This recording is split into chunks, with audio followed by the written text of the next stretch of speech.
use it for your own projects. First of all, let's head over to TRW, where either in the Emobox update or if you go to courses, the Wide Path Essentials, and then all the way down, you see CC Emobox. Down here, just download the 100+ transitions. Then once you've downloaded it, you'll have this zip file over here. You can use any type of unzipper you have, be it 7-zip or whatever else. Right click on it and extract all. If you're on MacBook, you can just double click it and it will extract it for you. You extract the files onto here. And then when you open it, you'll see that it's just a text file. Basically, that's all it is. You have this link, you copy this link, open it up on your browser, and then you'll be led to this shared folder over here. Inside this folder, you have the assets folder and the Emobox Premiere project. Download both of them onto the same folder. Make sure they're both in the same folder so that Premiere has a better time linking them later on. And then once you've done that, you should have an assets folder and the Emobox Premiere project and nothing else in here. Forget about this right now. This is just because I already worked within the project. Now, open up the project, and then you should be seeing something like this over here, where you have various types of transitions, camera transitions, exposure transitions, flat, glitch, whatever. Now, how to use them? That's actually quite simple. All you need to do is the following. Choose one transition, like let's say pixel number 4, and this is actually a full-on timeline. So if you were to double press on it, you see that it opens up this over here. These two layers over here, in and out, are basically just guidance layers for you to understand where the actual transition takes place and where you need to switch between one scene and the other scene. These 4 layers up here are the actual transition, and then when you play it, you get something like this.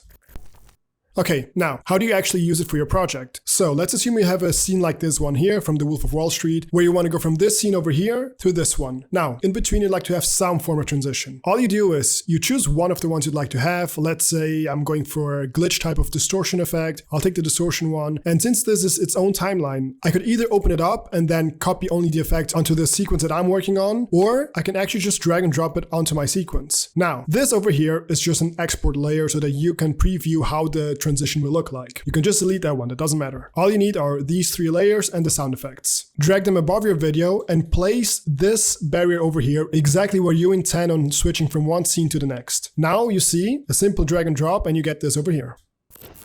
That's it. Now, that is easily said and done, but what if for some reason Premiere had a hard time linking and finding your footage? For some reason, your machine messed up or Premiere messed up, and you have something like this. Let's make all of this offline. Okay, boom, there you go. You open up Premiere and it says that it cannot find the media, or the medias here are in red, whatever. All you do is the following. Right-click on the folder that has things that are missing within it and just press Link Media, and then you can see Glitch 15, Glitch 18, all of these things, Premiere does not know where they are. Locate, and now, assuming you put it in a folder called Assets, just press on the Assets folder and press Search. That's all you need to do, and Premiere will then take maybe a few seconds, and then it finds something, and then you just simply press OK, and everything else automatically links at the same time. Okay, now that you know how to use your transitions, how to link them in case something messes up, there's only one more thing I need to show you, and that is, what if you want to use it for vertical video, be it for TikTok, YouTube Shorts, or whatever? In that case, you would make a new sequence, and when making the new sequence, go to Sequence Settings, and change 1920 by 1080,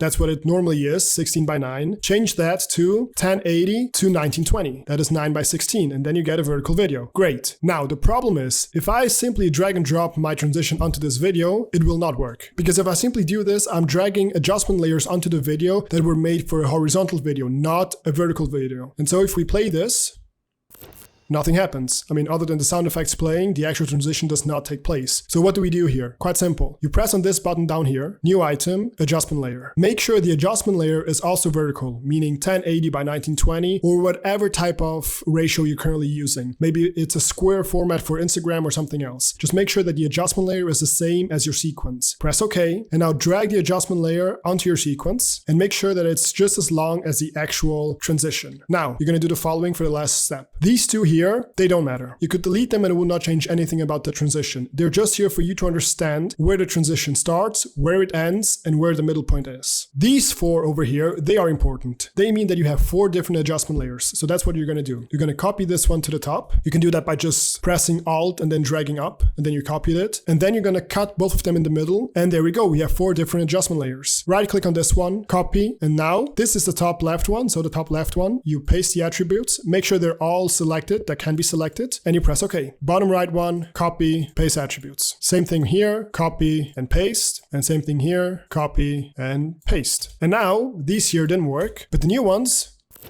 too. And there you go. Now you have a transition that works for vertical video as well. And the funny thing is, now that you have it like this, just an added side note, if you feel like the transition is good, but I'd like to play around with it a bit, there's something you can do that is very easy to do and takes very little time. Make sure that you're pressing Alt or on a MacBook Option, and then just drag down all of them, and now suddenly you just doubled your transition. And there you go, look at the difference it makes. Of course, if your machine can handle it, you can double it even more. You can take these two and adjust it a bit to the left, and then cut it here, whatever. And now you have a completely different type of transition. Play around with it, or just use it as it is. And there you go. That's all you need to use the Emma box.